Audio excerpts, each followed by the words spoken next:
ما شاء الله. شايفين ايه الجمال والحلاوة دي، ايه الطعامة دي، ايه الكاتشب الخطير ده، شايفين عامل ازاي؟ ما شاء الله ما شاء الله. شايفين الجمال والحلاوة ده كله؟ شايفة العلب دي كلها من كيلو ونص طماطم بس. عملت الكمية الجميلة دي.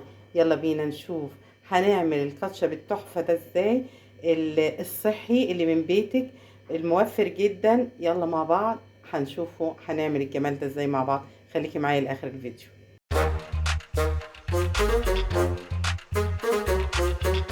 ازيكم يا حبايبي، عاملين ايه؟ معاكم وفاء عياد من سر الاكل مع وفاء عياد. هعمل لكم النهارده كاتشب بطريقه بسيطه جدا وسهله جدا. معايا هنا انا عامله كميه، عامله كيلو ونص طماطم.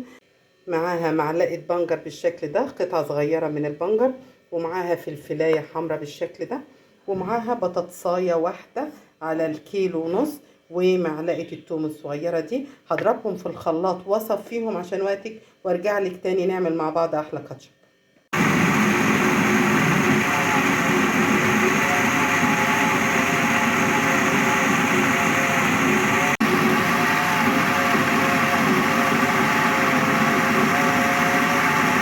وبكده انا ضربته وحطيته في المصفى.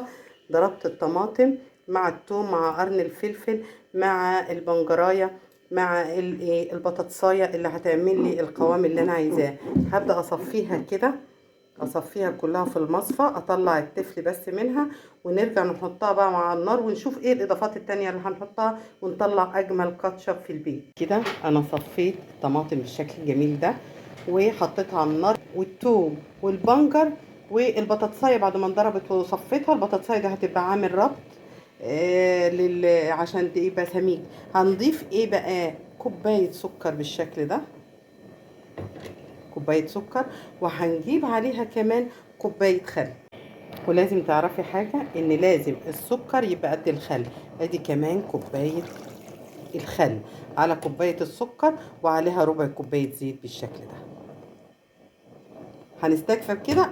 لا، هنضيف بس ذرة الملح بقى، اللي هي ايه، ربع كوباية معلقة ملح بالشكل ده. هتبقى معلقة صغيرة ملح.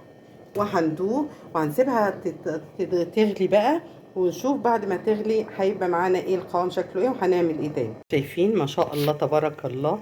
شايفين الكاتشب عامل ازاي بيغلي؟ وانا هسيبه يغلي واوريكم ازاي التقل بتاعه هيبقى ازاي بالظبط، وتطفيه امتى. شايفه الجمال والطعامه، شايفه الحلاوه والابداع. ده من بيتك، حاجه موفره وبسيطه وسهله.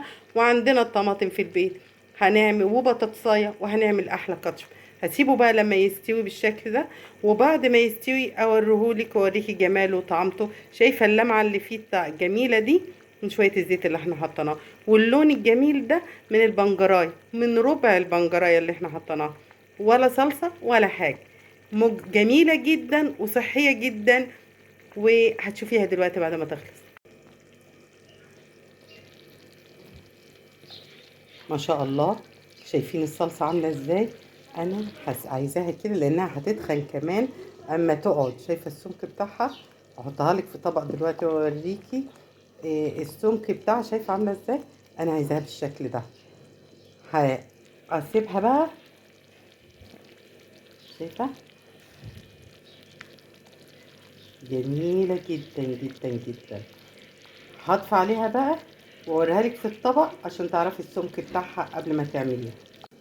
شايفه يا حبيبتي دلوقتي في طبق اللي انا حطاه، هوريكي وهي بتنزل عليه. شايفه؟ اعمل كده بقى طالما مفيش ميه حواليها. شايفه عامله ازاي؟